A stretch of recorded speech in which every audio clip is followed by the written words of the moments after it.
حاسس إنك في علاقة مستنزف ومستغل ومش عارف تحط حدود؟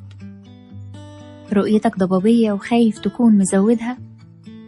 شكيت في نفسك وما بقتش عارف إيه الصح؟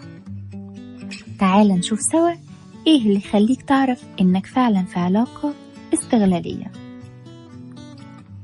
العلاقة الاستغلالية مش دايما بتكون واضحة، ساعات بتتغلف بشكل اهتمام أو حب أو حتى دعم، لكن في الحقيقة الطرف التاني بيستفيد أكتر بكتير مما بيقدم.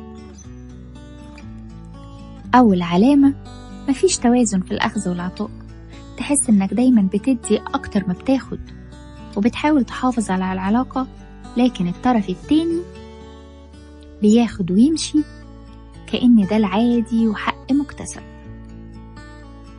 تاني علامة، إنه بيظهر بس وقت المصلحة، لما يكون